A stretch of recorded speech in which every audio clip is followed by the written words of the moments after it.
أعوذ بالله من الشيطان الرجيم بسم الله الرحمن الرحيم وقالت اليهود ليست النصارى على شيء وقالت النصارى ليست اليهود على شيء وهم يتلون الكتاب كذلك قال الذين لا يعلمون مثل قولهم فالله يحكم بينهم يوم القيامة فيما كانوا فيه يختلفون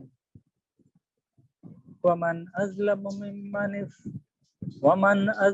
ممن منع مساجد الله أن يذكر فيه اسمه وسعى في خرابها أولئك ما كان لهم أن يدخلوها إلا خائفين لهم في الدنيا خزي ولهم في الآخرة عذاب عظيم। সূরা বাকারা আমরা 114 থেকে 115 নম্বর আয়াত পর্যন্ত তেলাওয়াত করেছি। এর অনুবাদটা শাব্দিক আমরা আগে একবার শুনে নেই। ক্বালাতিল ইয়াহুদ, ইহুদিরা বলে, ক্বালাতিল ইয়াহুদ, ইহুদিরা বলে, লাইসাতিন নাসারা আলা শাইইন, লাইসা নয়, আর নাসারা খ্রিস্টানরা, আলা শাইইন কোন ভিত্তির উপর প্রতিষ্ঠিত, কোন সঠিক ভিত্তির উপর প্রতিষ্ঠিত।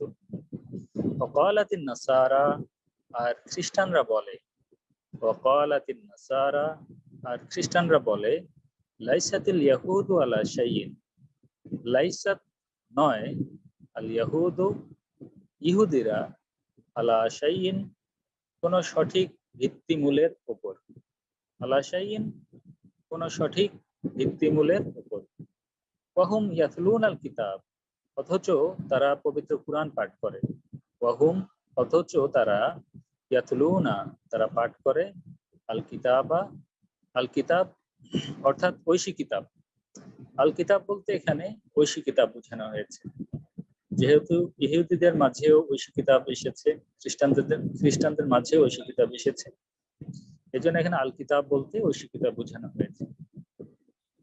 কাযালিকা এভাবে, ক্বালা বলেছে, আল্লাযিনা যারা, লা ইয়ালামুনা যারা কিছুই জানে না, যারা কোনো জ্ঞান রাখে না, লা ইয়ালামুন তারা কোনো জ্ঞান রাখে না, মিসলা কাউলিহিম তাদের কথাও অনুরূপ, অর্থাৎ তারা অজ্ঞদের ন্যায় কথা বলেছে, অজ্ঞরা যেভাবে কথা বলে তারাও একই ধরনের কথা বলেছে।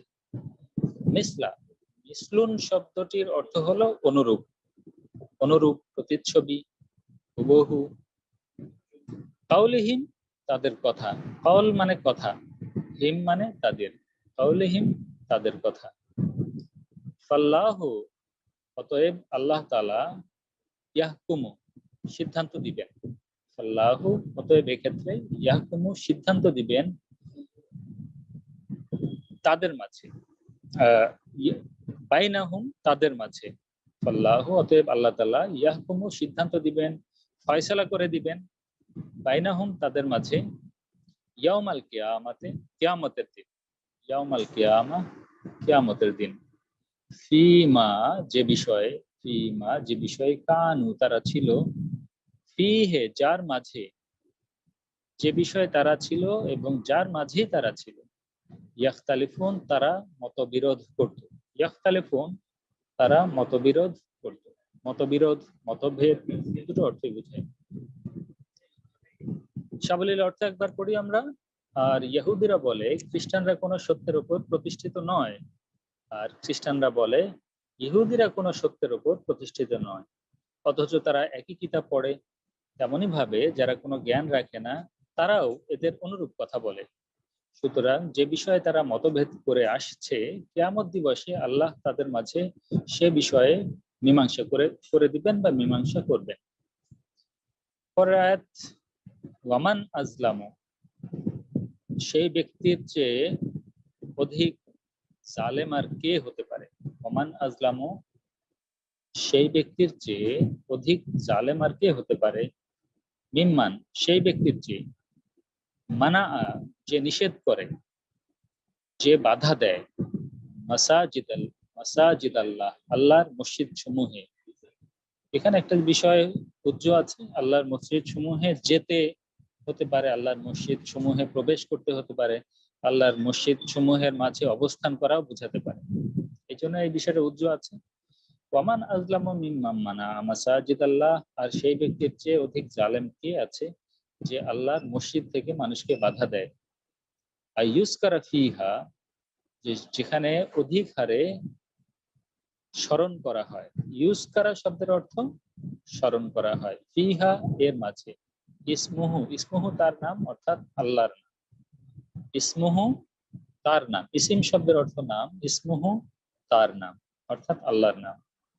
ওয়াসা, আর সে চেষ্টা করে, ফি খারাবেহা একে বিরান করতে, মসজিদকে সে বিরান করার চেষ্টা করে। বিরান হতে পারে, ধ্বংস হতে পারে। আমরা যে খারাপ খারাপ শব্দটা বলি, এটি আরবি থেকেই এই শব্দটির উৎপত্তি। খারাপ আরবি শব্দ হলো খারাপ, আর আমরা এটিকে বাংলাতে বলি খারাপ।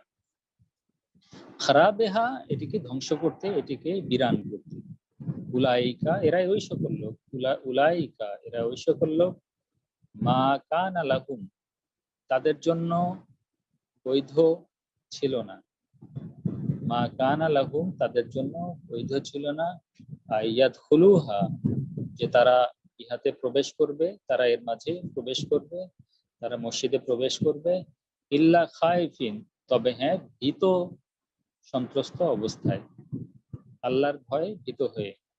দুইটা নেগেটিভ পজিটিভ হয়ে যায়। এটার অর্থ হবে অতএব আল্লাহর ভয়ে ভীত হয়েই তাদের মসজিদে প্রবেশ করা উচিত ছিল, আল্লাহর ভয়ে ভীত হয়েই তাদের মসজিদে প্রবেশ করা উচিত ছিল। মসজিদ শব্দটি আমি হা থেকে নিয়েছি, হা হা দ্বারা এখানে মসজিদের দিকে ইঙ্গিত করা হচ্ছে। হা এর শাব্দিক অর্থ হলো সেটি বা তার মাঝে।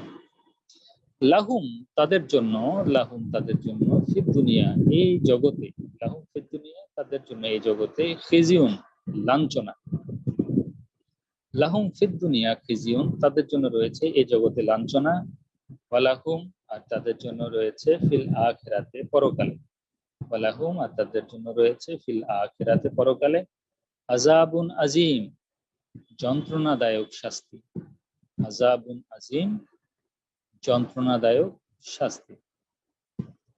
এখন পুরো আয়াতের সাবলীল অনুবাদটা আমি একবার পড়ছি। আর যে আল্লাহর মসজিদ সমূহে তার নাম নিতে বাধা দেয় এবং এগুলো ধ্বংস করতে চেষ্টা করে, তার চেয়ে বড় জালেম আর কে? অথচ কেবল আল্লাহর ভয়ে ভীত হয়েই এই মসজিদে প্রবেশ করা তাদের পক্ষে সমীচীন ছিল। তাদের জন্য পৃথিবীতে রয়েছে লাঞ্ছনা এবং তাদের জন্য পরকালেও রয়েছে এক মহা আযাব। আমরা পড়ে ফেললাম দুটি আয়াত। এই দুটি আয়াতের বিষয়ে যদি আপনাদের কারো কোনো প্রশ্ন থাকে আপনারা করতে পারেন।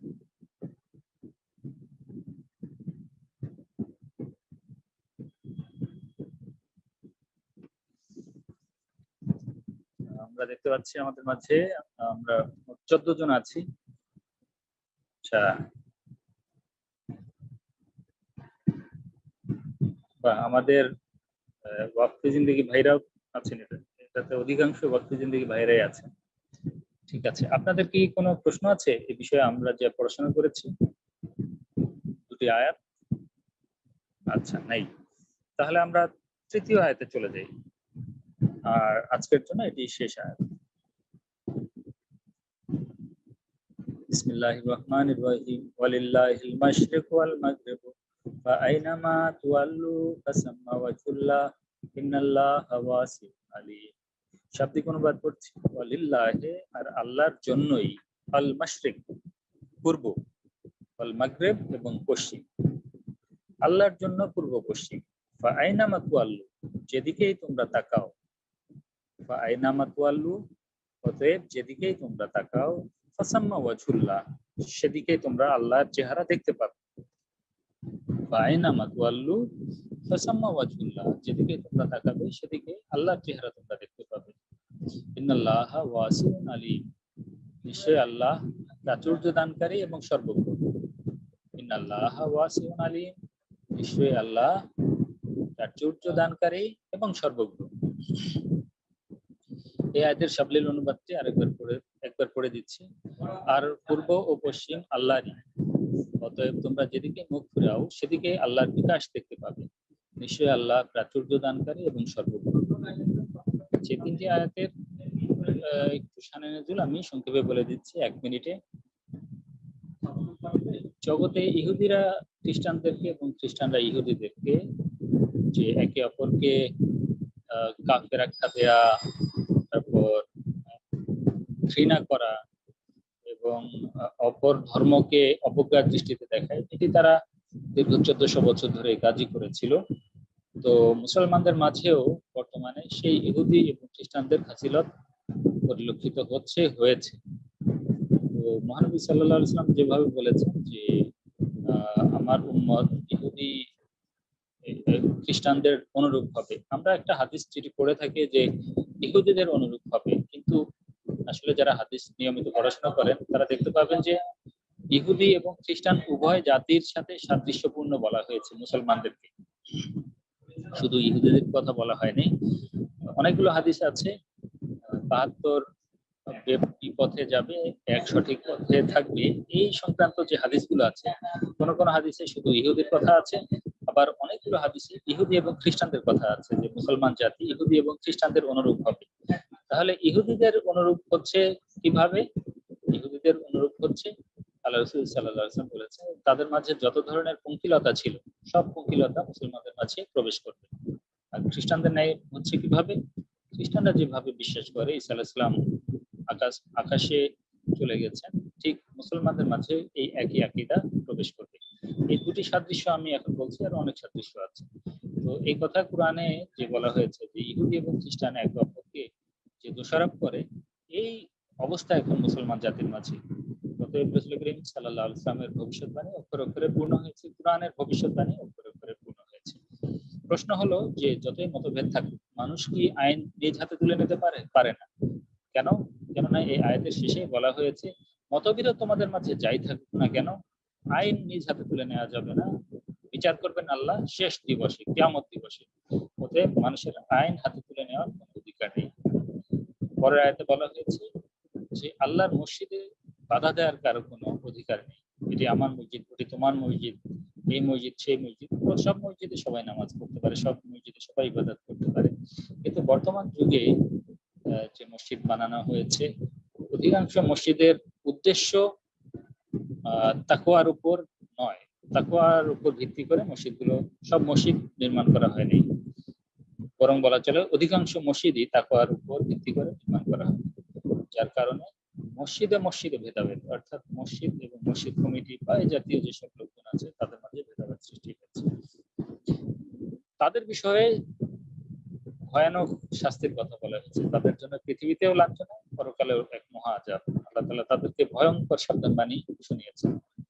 শেষ কথা, যেদিকে তাকাও সেদিকে আল্লাহর বিকাশ, যেদিকে তোমরা তাকাবে সেদিকে আল্লাহর বিকাশ দেখতে পাবে। এখান থেকে দুটি উদাহরণ নেওয়া যায়। একটি হলো যখন আমরা সফরে থাকি তখন আমরা কি কাবার দিকে মুখ করে নামাজ পড়বো, নাকি বাহন যেদিকে থাকবে সেদিকে আমরা মুখ করে নামাজ পড়তে পারি, বা বাহনের মাঝে আমরা যে অবস্থায় আছি সেই অবস্থায় আমরা নামাজ পড়তে পারি? তো এটির উত্তর হলো এখানে আল্লাহ তাআলা দিয়েছেন যে যেদিকে তাকাও সেদিকে আল্লাহর চেহারা। যখন তোমরা সফরে থাকবে তখন যেদিকে খুশি তোমরা মুখ করে নামাজ পড়তে পারো, তখন আর দিক নির্ণয়টা আবশ্যক না। আর এর আরেকটি অর্থ হলো ওয়ালিল্লাহিল মাশরিক ওয়াল মাগরিব ফাইনামা তুওয়াল্লু ফাসাম্মা ওয়াজহুল্লাহ। দিক আমরা যে বলি পশ্চিম দিক, আসলে পশ্চিম দিকের কোনো গুরুত্ব নেই। গুরুত্ব হলো আল্লাহর, আসল গুরুত্ব হলো আল্লাহর। কোনো দিক পবিত্র হয় না, কোনো দিক উত্তম হয় না, সবটা দিকই উত্তম, সব দিকই পবিত্র।